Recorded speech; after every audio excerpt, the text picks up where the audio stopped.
Yo trato de ubicar esta base del micrófono en lo que sería la mitad de este escenario, porque necesito ilustrar de una manera muy clara la realidad de nuestra vida cristiana. Bueno, la realidad de la vida humana.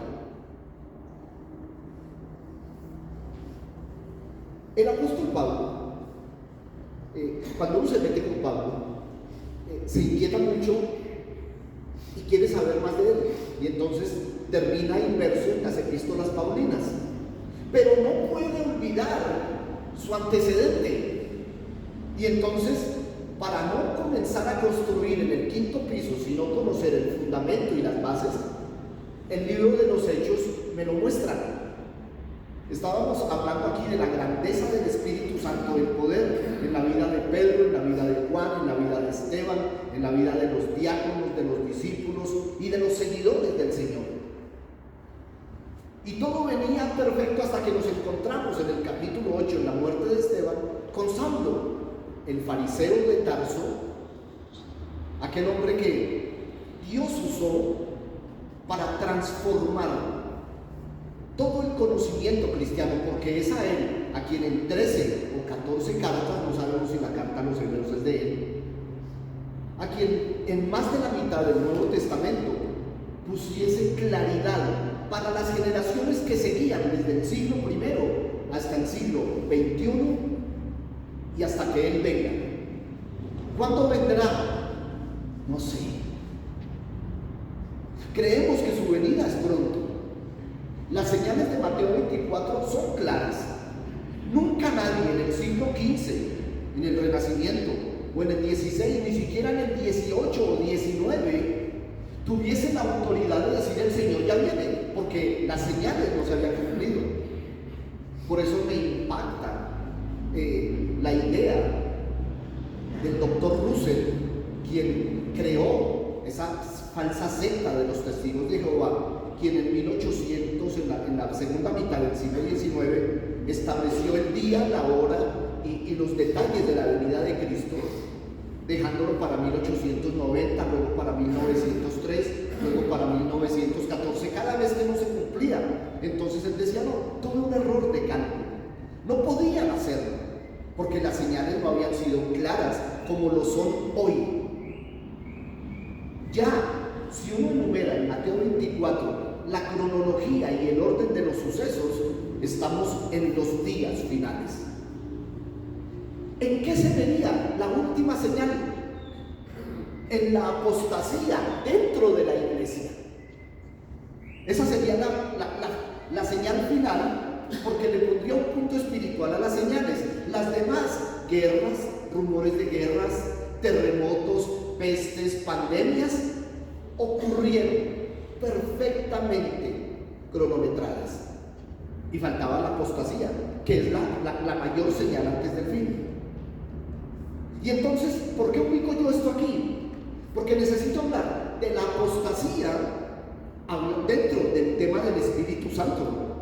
Porque recuerden, en este momento el Espíritu Santo está inquietándonos porque necesitamos conocer mucho más de nuestro Santo Espíritu. Y digo nuestro porque nos es común, habita en nosotros. Y entonces, ¿qué pasó en el primer siglo? Ya sabemos, Pentecostés, el Espíritu Santo vino, Hechos capítulo 2, vino con poder, y entonces aquellos fueron llenos. Y para nosotros ya está establecido un principio de la llenura del Espíritu Santo en estos vasos imperfectos de barro. Pero mientras la llenura, el rebosar de Dios en nosotros esté, tienen que pasar cosas. Tienen que pasar cosas. Cosas como ¿cuáles? Cosas como que nuestra fe es tan férrea como que estemos aquí hoy absolutamente convencidos que Él se encuentra aquí y que es Él quien habla, gracias a Dios por la Escritura. Cosas como que oramos por algo e independiente que esperemos que pase o no, sabemos que van a pasar. Allí vino el Espíritu Santo. Pedro se pone a a la orden del Espíritu Santo. Y los que le rodean saben que tienen que tener una postura similar. El Espíritu Santo está allí dispuesto, bueno, dispuesto no, ni disponible. Está allí señoreando, buscando que nosotros estemos dispuestos y disponibles para Él. Esa fue la gran enseñanza de la semana anterior. Nuestra disposición, nuestra disponibilidad para lo que el Espíritu Santo ponga en nosotros. Y entonces, en esa llenura, de un momento a otro, obedeciendo su voz, ya vimos que Él habla, oramos por algo o por alguien, por alguna circunstancia. Y a veces nos extrañamos por qué no hicimos lo mismo por otra persona, quizá más cercana, o por otra circunstancia. Y estamos entendiendo que es lo que el Espíritu Santo dice y hace. Lo hizo con Pedro. Yo quiero, en primera persona, asumir qué fue lo que pasó con la venida de Pablo en Hechos 8. Porque hubo un remesón en la iglesia que se estaba constituyendo. ¿La recuerdan? Estaban llenos del Espíritu Santo. Pedro predica, se convierte en 5,000. Sale al templo la hermosa, levanta al paralítico. Es para todos notorio. Va y hace una defensa. Y en medio de su defensa, otros 3,000 se convierten. Y entonces Jerusalén está llena del Espíritu Santo a través de los creyentes que ahí habitan. Pero ellos se amañan en Jerusalén. Y Jesús les había dicho: ustedes tienen que testificar de mí, pero no solo en la facilidad y comodidad de Jerusalén. Y Hechos 2:42 y Hechos 4 nos dice que ellos estaban felices en las casas, compartiendo el pan, las oraciones, la coinonía, que vendían las cosas y las ponían a la orden de los necesitados. Y entonces como que, pero es momento de salir. Ese poder es para experimentarlo por fuera. Y ellos siguen allí amañados. Entonces, con la venida de Pablo y la amenaza de arrestar y quizá ejecutar a los cristianos, ellos salen de allí. Ellos salen de una manera tan extraña. Y digo extraña porque algunos se esconden en Samaria, donde no los va a buscar nadie. Y allí se predica el Evangelio, capítulo 7. Allí va a dar Felipe, y allí van a dar muchos.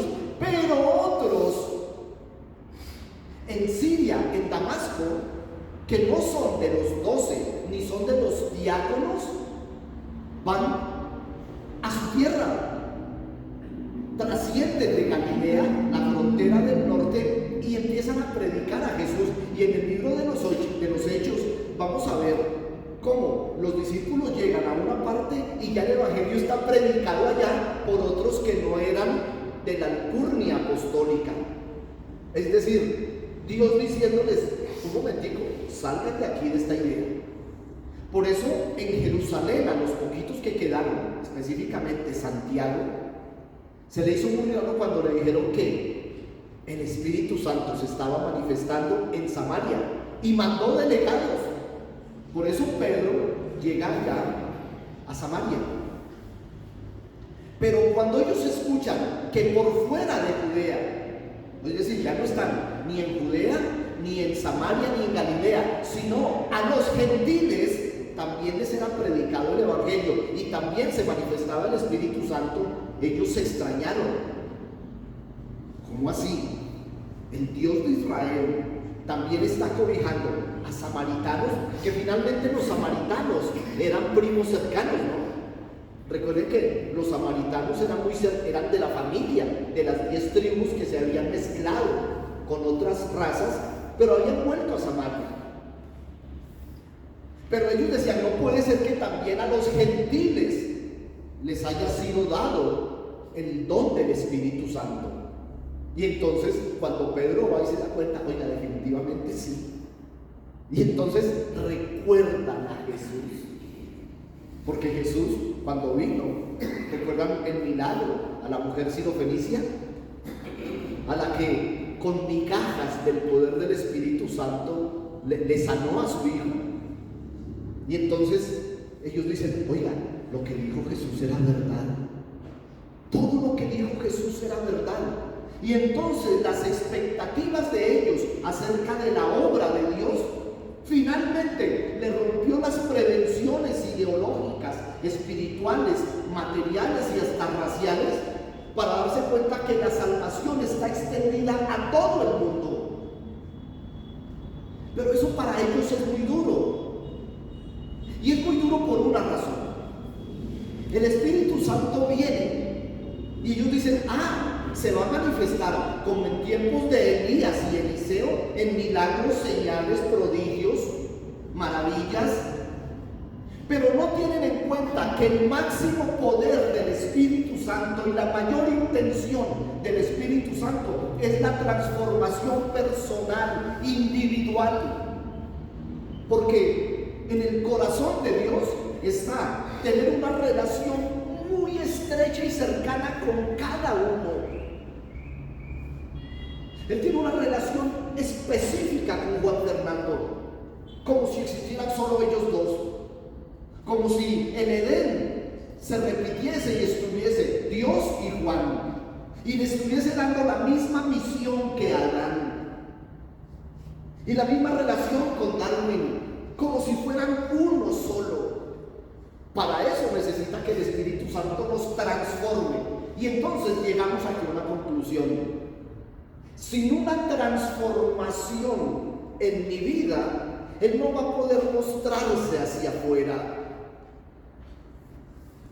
Lo que el Espíritu Santo haga en mi vida transformándome, se va a dar a conocer hacia afuera, externamente. Los nuestros verán cambios y dirán, ¿a usted qué le está pasando? Usted no era así. Nosotros mismos nos extrañaremos. ¿Qué me está pasando? ¿Desde cuándo yo haciendo esto? Tal cual con la nutrición. Alguien que se alimenta muy bien, lo denota en su cabello, en su piel, en su vitalidad. Y pueden decir, oiga, ¿cómo lo veo de bien? Y dirán, qué raro. Pues lo raro es que internamente, por su alimentación, está muy bien nutrido, sus células están nutridas y lo demuestra externamente. Y esa misma analogía rige para el Espíritu Santo. Lo que el Espíritu Santo esté haciendo internamente en mi vida, por obligación se tiene que ver. De tal manera que si no experimentamos cambios hacia afuera, algo está pasando. Algo tiene que estar pasando. Y aquí retomo entonces lo que la semana pasada el Señor nos decía acerca de Simón el Mago, ¿lo recuerdan? Simón el Mago es alguien que recibe la palabra de Felipe. Felipe viene de haberle predicado allá en el camino de Jerusalén a Gaza a un personaje africano. Y el hombre recibe el mensaje y es bautizado, y Felipe es traspuesto, cambiado de lugar. Y llega a Samaria a predicar, y predicaba y la gente creía, entre ellos Simón. Y el hombre cree, y entrega su vida a Cristo, y se bautiza. Y cuando le llega la noticia a Jerusalén, en Samaria están pasando cosas impresionantes. Santiago manda a Pedro allá a ver qué es lo que está pasando. Y cuando Pedro ve, y sobre todo se da cuenta que la manifestación espiritual es la misma de Pentecostés, es la misma de Jerusalén, dice, sí Señor, no falta sino que sean llenos del Espíritu Santo. Y empieza a orar, a algunos les impone las manos y reciben el Espíritu Santo. Y cuando reciben el Espíritu Santo en llenura, pasan cosas, milagros. Y Simón el Mago, y a Simón el Mago lo voy a poner aquí en esta línea, ya les explico. Dice, el hombre tiene fe en Jesús y ha recibido el Espíritu Santo. Y entonces le dice a Pedro, ¿cómo es que haces eso? ¿En cuánto me vendes ese poder? Y entonces Pedro, de una manera muy extraña, y ya les digo por qué extraña, lo reprende, lo reconviene: arrepiéntete, que el Señor te perdone, tu dinero perezca, y si el Señor te lleva, perecerá contigo. Mira, a ver, pero yo no puedo culpar a Simón, porque está en esta línea. Y ahora sí les voy a decir cuál línea es. Es una línea que Pablo nos describe a nosotros, que nosotros alguna vez vimos cuando estábamos en alguna predicación, pero no desde este enfoque. Y se trata del hombre, el ser humano. El ser humano, que lo podemos catalogar en dos: el hombre natural, y está de esta línea hacia allá, y el hombre espiritual, que está a este lado. De eso se compone toda la humanidad. ¿Qué hace la diferencia entre aquellos, el hombre natural, y nosotros, los espirituales? ¿Cuál es la diferencia? El Espíritu Santo. Escuchen. Primera de Corintios capítulo 2, por favor. ¿Alguien me quiere decir cómo se llama la transición entre el hombre natural y el hombre espiritual? Esa transición se llama, según Pablo, el hombre carnal. ¿Quién es el hombre carnal? Es uno, como Simón el Mago, que vivía según los preceptos de la vida natural, pero ahora ha recibido el Espíritu Santo, y entonces es alguien en quien el Espíritu Santo ha venido como una semilla y lo va a traer a través de un proceso hasta llegar a este punto extremo del hombre espiritual, al cual definiremos, según Efesios 4:11, a la medida de la estatura de la plenitud de Cristo. Es decir, el extremo del hombre espiritual. Un hombre de carácter, un hombre de principios, un hombre de obediencia, un hombre de fe. Entonces, recordemos, lo más claro para entender la transición del hombre natural al hombre espiritual, es decir, el hombre carnal, está descrito en los Corintios, porque los Corintios fueron sacados de ese espacio. ¿Recuerdan ustedes, ojalá no, cuando vivíamos allá? ¿Quiénes éramos? ¿Quién es el hombre natural? Es alguien que ha sido formado, capacitado, enseñado en los principios del mundo. Y entonces es orgulloso, y para él no es malo.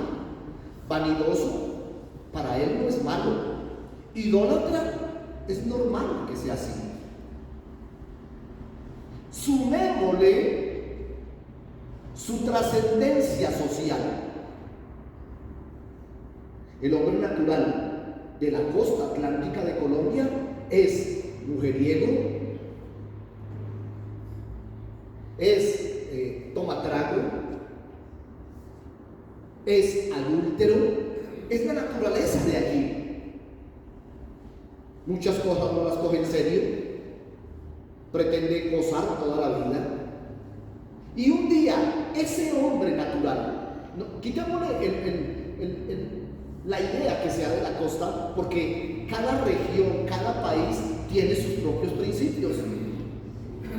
Y entonces tenemos al solapado, que es muy diferente al costeño, pero igual tiene también sus patrones de vida terribles, y todos viven allí. Yo vivía allí, con lo que había recibido de mi padre, de mis ancestros,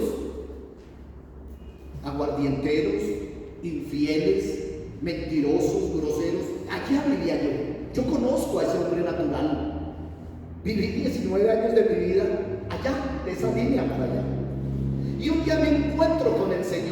Y entonces llego a esta línea que Pablo describe como el hombre carnal. Y el hombre carnal es alguien que, como vivimos en este mismo escenario que se llama planeta Tierra, pisamos este mundo y voy a pasar aquí. Ahora tengo el Espíritu Santo, pero todavía soy guiado por la carne. Y entonces hay dos procesos. La transición de hombre natural a hombre carnal es inmediata. Viene el Espíritu Santo, ya. Pero alcanzar desde esta línea hasta la plenitud de Cristo es un proceso.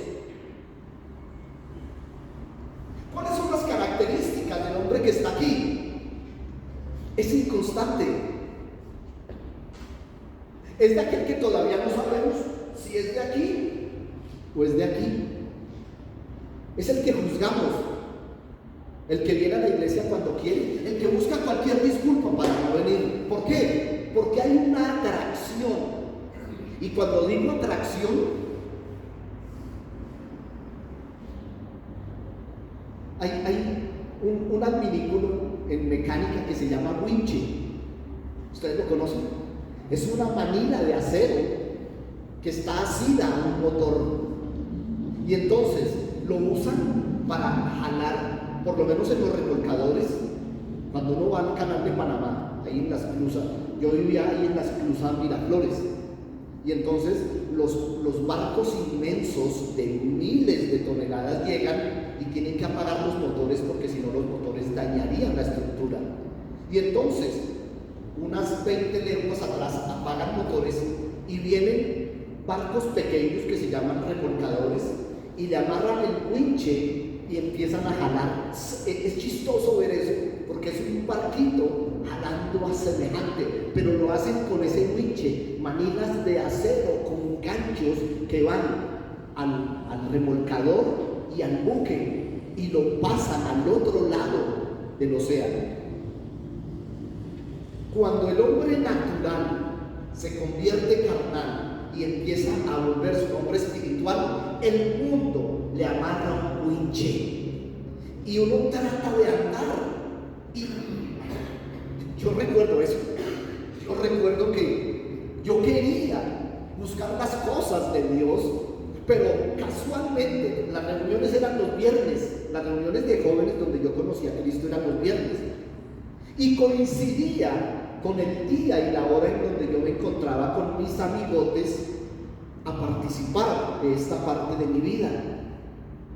Y entonces, cuando llegaba el momento de la reunión, yo salía y cogía mi Biblia que me habían regalado, y me la gozaba mucho, y cuando salía, sentía como que esto es muy duro. Oigan, el mundo, ese winche, pueden ser familiares, amigos, vicios, romances, todo lo que lo amarra a uno, todo eso que no le deja. Y entonces, cristianos que pasan un mes, un año, 2 años,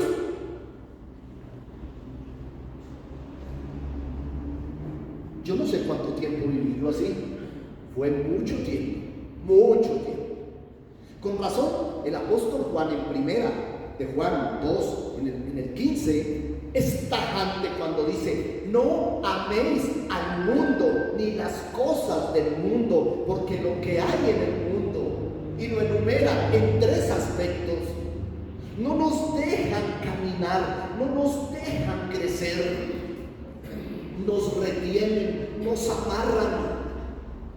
Es más difícil aún cuando uno ha ganado cierto espacio y muchos, incluido uno, asumen que va derecho a la medida de la estatura de la plenitud de Cristo, y viene una circunstancia adversa y termina allá.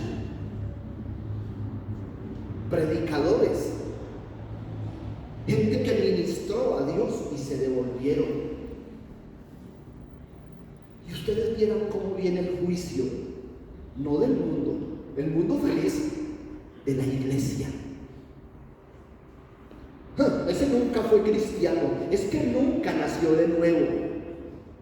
Simón el mago, se convirtió en un hombre carnal, es decir, está movido por la carne, pero ya ha comenzado su proceso hacia el hombre espiritual.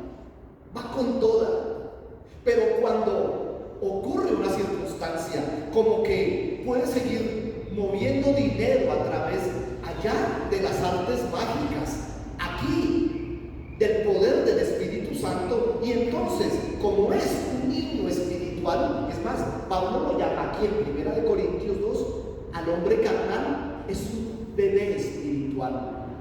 Como él no entiende, entonces toma rudimentos del mundo, ingredientes del mundo, los sazona con cosas espirituales.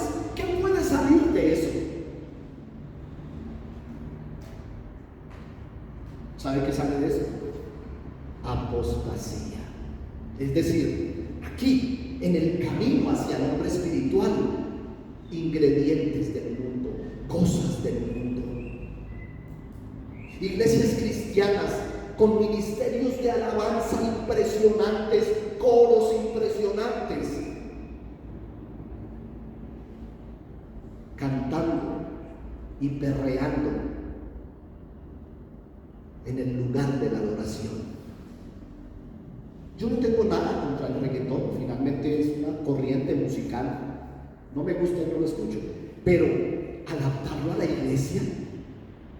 Mi esposa y yo les dije que fuimos invitados a una reunión de la misión carismática cuando se reunían en el Campín, y cuando el ministerio de danza, que en nuestra iglesia era un ministerio que vestía faldas largas de blanco y ministraba, y llegamos allá y vimos a las adoradoras primero de negro y con top y con falditas adorando al ritmo de música cristiana. ¿Qué es eso? ¿Qué es eso? Es los ingredientes de lo que pasaba en las discotecas de allá del mundo, pero traídas a este espacio. Por eso esta línea que puse aquí para ilustrar, para nosotros los espirituales, debe ser muy clara. Nosotros estamos llamados a discernir dónde es que está esa línea, porque si la podemos identificar, sabemos, no, un momentico, quédese ahí, no pase más allá. Pero para el hombre carnal, esa línea no existe, es muy tenue, y entonces está como estuvo Israel en tiempos de Elías, según Primera de Reyes, capítulo 18. ¿Hasta cuándo claudicaréis entre dos pensamientos? Si Jehová es Dios, id en pos de él, y si es Baal, pues váyanse para allá. Pero por favor, no dejen de jugar en este espacio. Esto es un canto del Evangelio. Pablo entonces dice, así que hermanos, corintios, carnales, o sea, ubiquemos a los corintios como cristianos, miembros de una iglesia, pero en este punto. Y ya les he dicho por qué, ¿no? Es un puerto. Yo no sé si alguno de ustedes ha ido alguna vez a Río en tiempos de carnaval. Lo más cercano es el carnaval de Barranquilla, a eso sí deben haber ido. Yo no imagino lo que pasa en las iglesias cristianas de Río, porque debe haber iglesias cristianas. ¿Saben ustedes cuántos miembros de las iglesias cristianas que están aquí en tiempos de carnaval están aquí? No, es que vamos a predicar, vamos a entregar volantes a los desfiles, que son 4 millones de gente desfilando en un bacanal de Satanás. Y uno dice, ¿y la iglesia? Es que lo duro es que la iglesia, su misión es estar ahí en ese momento para esas personas. Paula lo decía, Señor, ayúdanos a llevar el mensaje, porque esos hombres naturales, esas mujeres naturales, son gente cercana a nosotros, son nuestros hijos, son nuestros hermanos, son nuestros misión, ¿de qué se trata? De traernos de allá, de lo natural, donde el mundo les entrega todo lo que la carne quiere, y traernos a este lado. Creo que estamos siendo claros, ¿verdad?, acerca de la realidad espiritual de la iglesia cristiana del siglo XXI. La iglesia que nos dice Pedro y Pablo y Juan, los tres hablan de apostasía. Están hablando de gente que debe estar en este lado, creciendo en el espíritu, madurando, formando el carácter de Cristo, pero juega con el mundo.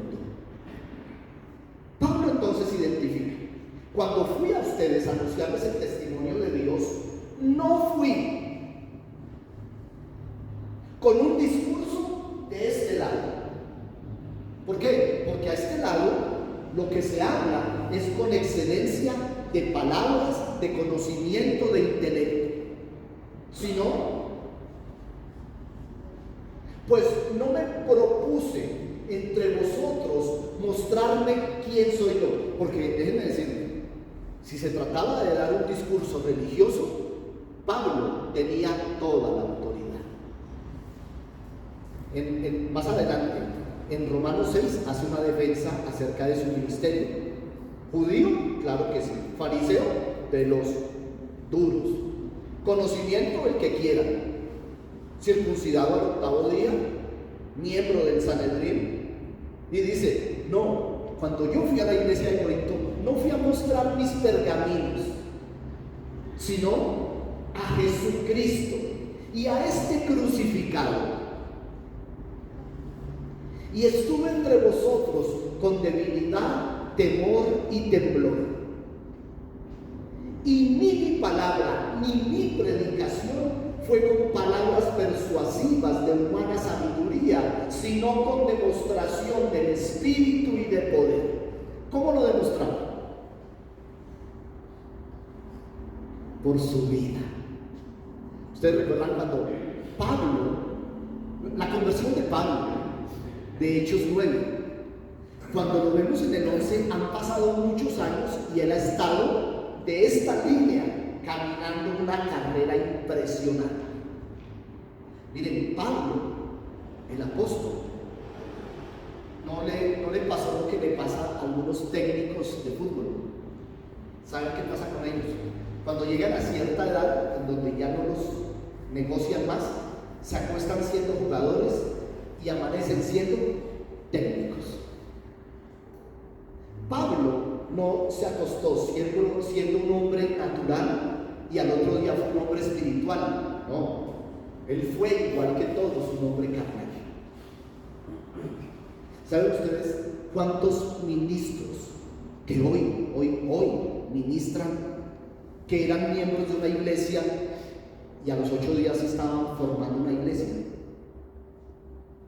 ¿Ustedes se imaginan la responsabilidad de alguien que aceleró este proceso que solo es del Espíritu Santo y hoy ministra a Dios?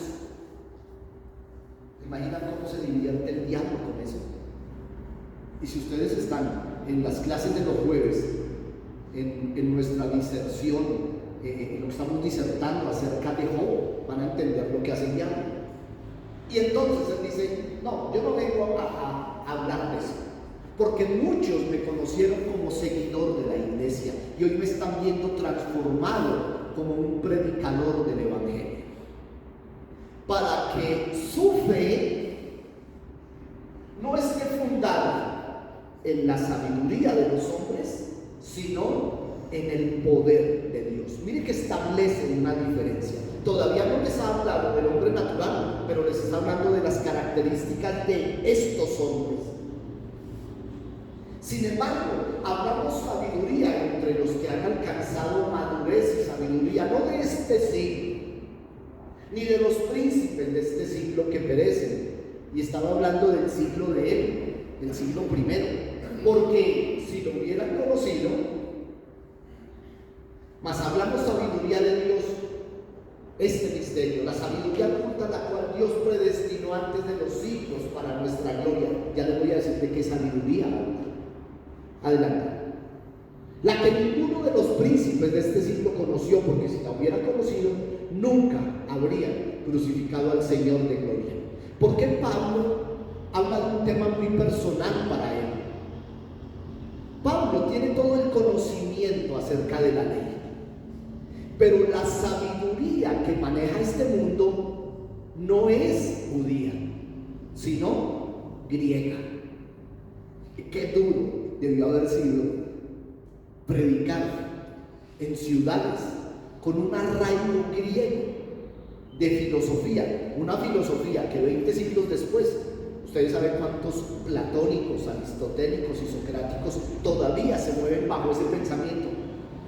Es más, el pensamiento de de Platón, ustedes lo miran con respecto al ser y uno dice, este fue un cristiano, pero un momentico, ¿cuántos siglos había? Y entonces llegar a hablar de sabiduría, como le pasó a Pablo en la Europa de Atenas. En Atenas él se para a hablarle a griegos y entonces dice, yo no puedo hablarles de mitología griega ni de filosofía griega, yo necesito hablarles de Dios en la persona de Jesucristo, muerto, crucificado, sepultado, resucitado y hoy vivo. Allá en Éfeso, ¿lo recuerdan? Cerca al templo de Diana, hablándoles de el Dios no conocido.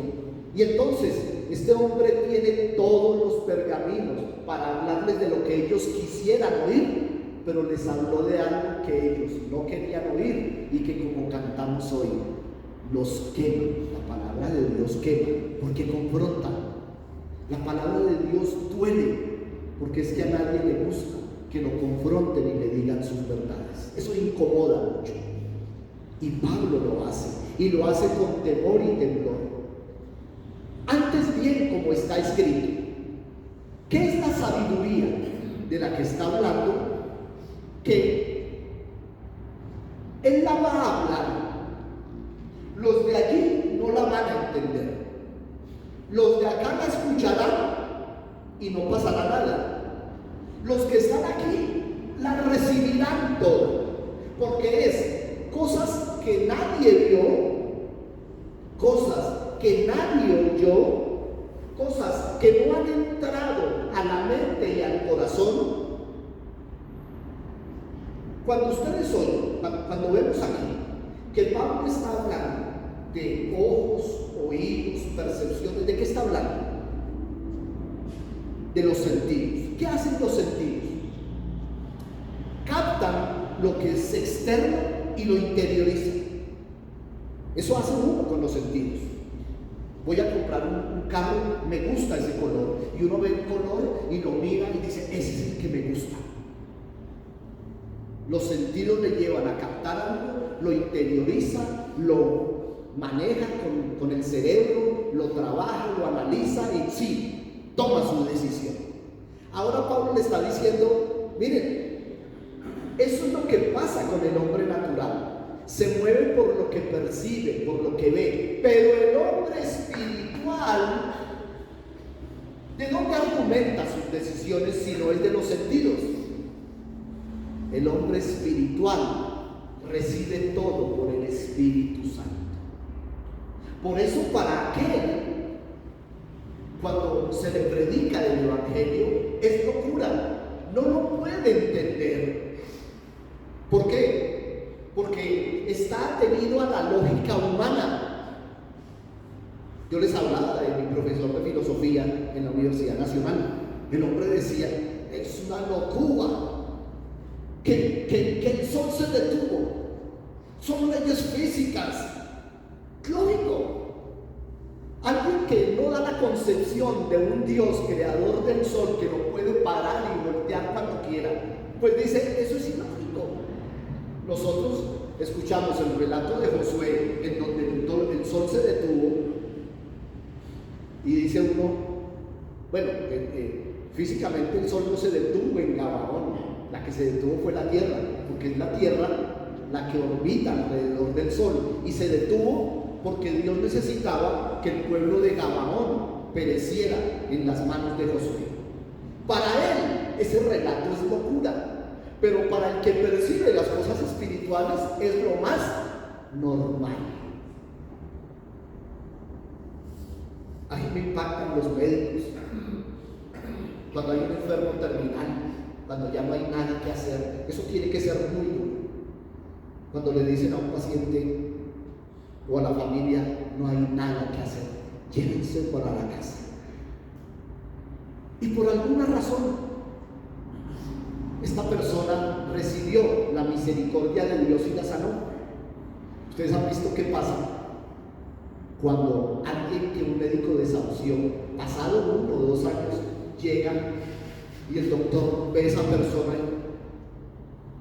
y por dentro dice: usted no tiene por qué estar aquí. ¿Qué le pasó, Señor? Si usted... no, es que recibí a Cristo en mi corazón y el Señor me sanó. Y entonces él desde allá dice: eso no es posible, eso no es lógico. Y este de acá le dice: no, es que yo no me muevo por la lógica humana, la lógica terrenal. Yo me muevo por lo que ahora percibo, no lo que veo, no lo que siento, no lo que oigo, no lo que toco, no lo que huelo, sino lo que Dios hace conmigo. Eso es lo que le está diciendo Pablo a los corintios, que son carnales. Creo que esta línea es clara para nosotros. Y es muy clara, porque o nosotros nos movemos todavía en esto, o conocemos muchos que se mueven en esto. Aquí. Esto es muy terrible. Una iglesia que no crece, una iglesia que no madura. Hablo de una iglesia cristiana en el mundo. No hablo de iglesias específicas, hablo de la iglesia del Señor Jesucristo, porque para el Señor hay solo una iglesia. Por eso la palabra es para toda la iglesia. Es la que Dios ha preparado. ¿Para quiénes? O sea, nosotros somos estos, nosotros somos los que le amamos. ¿Qué cosas van a pasar? No me las imagino, pero las espero. Me impacta la segunda canción que cantábamos: se desbaratan mis sueños. ¿Saben por qué? Porque uno, cuando hace metas y propósitos, los hace allá, y cuando se pasa para este lado, Dios dice: no, yo no le puedo satisfacer sus metas de allá. Ahora que está aquí, tengo que desbaratarle sus sueños y sus metas, porque yo tengo otras para usted. Jeremías 29:11. Imagínense. Adelante, por favor. Pero Dios nos las reveló a nosotros que estamos de este lado por el Espíritu. Entonces, ya no nos movemos por lo que vemos, escuchamos, sino por el Espíritu. Porque el Espíritu todo lo escudriña. Él me conoce. Él conoce. Recuerden, cuando se pasa del natural al carnal, la diferencia la hace el Espíritu Santo. Él sabe lo duro que voy a dar, es decir, la lucha que le voy a dar, el arraigo que tengo, esas malas compañías, esas malas influencias que usted quiere ir por allá. Yo recuerdo a mi amigo Álvaro Hostos, un cliente. Tan pronto me veía llegar, desbaratado, destapaba una cerveza. Venga, pastor, tómese una. Ay, verdad que usted no toma. Y se la tomaba. Y cuando estaba en problemas, Fercho, venga, hermano. Uy, ore por mi esposa. Tuvo un accidente. Venga, al fin, ¿qué? Porque lo anterior era una burla. Pero allá, en su inconsciente, sabía del Dios que había aquí. Y quienes nos rodean lo saben.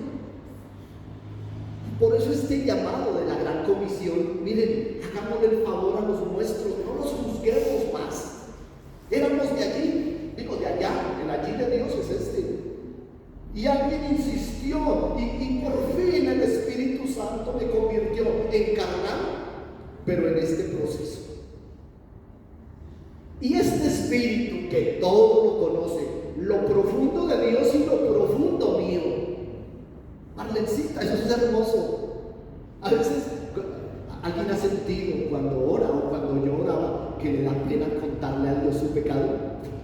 ¿Será que Él no lo conoce? ¿Será que no conoce la motivación real? Por eso el Espíritu Santo conoció la motivación real de Simón el mago. Él sabía, ya estaba en él. Dijo, este va a ser un predicador maravilloso, pero necesitamos que crezca, porque mientras esté aquí va a estar entre dos pensamientos. Le encanta la plata, le encanta engañar a las personas, pero ha creído en Dios. Esa es una realidad. Y si usted, amado hermano, alguna vez le predicó a alguien y usted sabe que de corazón esa persona recibió a Jesús, pero definitivamente se fue, déjeme decirle, es un hombre carnal que está perdido entre los hombres naturales, pero su lugar es allí. Insista, ore por él, ore por ella. A nuestros familiares a veces le damos muy duro, muy duro. Eso fue un mes a la iglesia y nunca volvió. Miren, por misericordia nosotros volvimos. Pero ¿qué es que este mundo? Mi amor, hagamos una pausita y regálame primera de Juan 2:15. Porque es que ese winche, esa manila de acero espiritual que nos ata al pasado. Imagínense aquí, mientras encontramos primera de Juan 2:15. Imagínense que aquí había viciosos, ¿no? En todas sus modalidades: alcohólicos, drogadictos, homosexuales, perversos, violadores, orgullosos. ¿Ustedes creen que dejar eso qué es? Ustedes se imaginan esa lucha y ellos queriendo salir. No améis al mundo ni las cosas que están en el mundo, de aquí para allá. Si alguno ama al mundo, el amor del Padre no está en él. Miren, si alguno ama al mundo, es decir, su vida de continuo está en practicar las cosas del mundo, porque sabemos que de este lado pecamos. Y no es que amemos al mundo. Aquí está haciendo claridad. El amor del Padre no está en él. Porque todo lo que hay en el mundo, todo lo que está allá, que son tres cosas: los deseos de la carne, y aquí específicamente está yendo a la lujuria, a todo, la inmoralidad sexual, los deseos de los ojos, y aquí habla de avaricia, todo lo que los ojos ven y quieren tener, llenarse de plata haciendo lo que sea, robando lo que sea, pero yo quiero tener eso. Y la vanagloria de la vida. La vanagloria de la vida es el patrón más grande que hay de este lado, porque nos lo enseñan nuestros padres. Usted tiene que ser el mejor de la clase, usted tiene que sobresalir sobre todos, usted tiene... Y la Biblia me dice, mire a los demás como superiores a usted. No, pero es que de este lado me dijeron que yo me mirara superior a los demás. Eso es lo que hay en el mundo. Y aquí dice, eso no proviene del Padre, sino del mundo. Y nosotros éramos de todo eso. Yo tuve 10 hermanos. Bueno, contando las localidades cercanas, pues muchos más. Y cada uno con una tendencia específica. Todos mis hermanos y mis hermanas, pues de rumba y aguardienteros, todos. Eso, una fiesta en mi casa era... ¿Fumaban? Claro que sí. Mis hermanos, mujeres, novias, mi mamá decía, y son más novieros que el papá. Pues se casaron y siguieron teniendo novias. Ese es el mundo. Ese es el mundo. Y cuando el Señor nos trae aquí, empiezan esa lucha. Y mis hermanos, caminando aquí, y miraban hacia atrás, lo de la esposa de Lot, y veían un cuerpo 90, 60, 90 o lo que fuera, no tenía que ser, y volvían atrás. Hablo de esa situación, pero ¿cuántas situaciones los hicieron volver atrás? El mundo pasa y sus deseos, pero el que hace la voluntad del Padre permanece para siempre. Guarde esto en su corazón. Esta es una realidad. Hoy voy a detenerme aquí, pero les garantizo que continúo aquí, en este punto, porque es que en la primera de los Corintios, capítulo 2, ya Pablo empieza a hablar en detalle del hombre natural, de las características del hombre natural, del hombre carnal, a quien Pablo llama un niño espiritual. Y es la rabia que le da a Pablo allá en Efesios 4 y al autor de Hebreos en el capítulo 5, finales y 6, iniciando, cuando dice: ¿cómo es que ustedes, debiendo ser ya maduros, todavía son niños espirituales, o sea, carnales? Predicaron, ministraron, enseñaron, evangelizaron y todavía están en esta línea. Cuando el Señor venga, ¿serán salvos? Sí, no lo duden. Cuando el Señor venga, se van a ir con el Señor. Claro que, ¿por qué? Porque si tienen el sello del Espíritu Santo, le pertenecen al Señor. Y eso no es un llamado a la mediocridad espiritual, no. Los que sí se quedarán son los que de este lado, aquí, estando de este lado, pretendieron recibir el mensaje, pero nunca su corazón estuvo abierto para el Señor. Nunca estuvieron dispuestos a dejar su vieja vida. No necesitaron que el mundo les amarrara un winche, sino que ellos mismos voluntariamente fueron allá. De quienes hacen parte los del relato de Hechos 5. Y yo les decía, ¿por qué Ananías y Zafira sí murieron inmediatamente por un pecado? ¿Recuerdan cuál fue el pecado?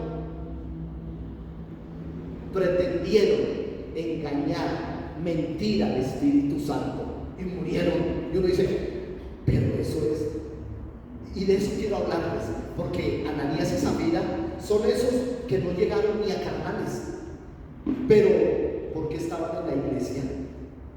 Quiero decirles, ellos estaban en la iglesia. Como el Espíritu Santo todo lo escudriña, vio cuál era la motivación para hacerse de este lado. Porque para esos días, estar de este lado, porque dice que el mundo quería estar con ellos.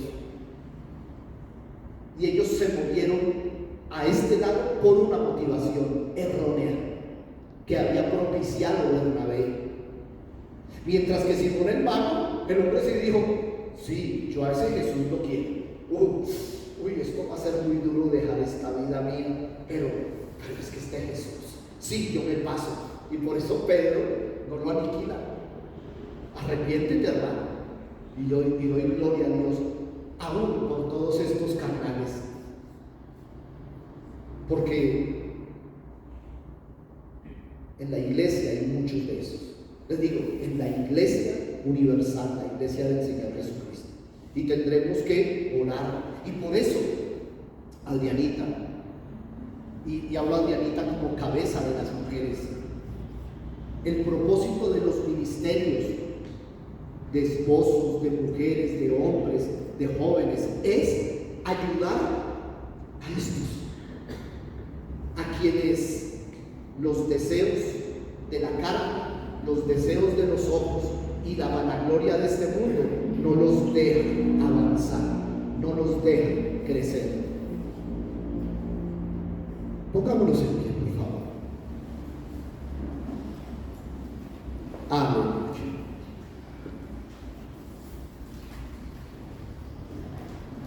Oh, gloria a Dios. Amado Señor, precioso Señor. Gracias, Padre, por abrir nuestros ojos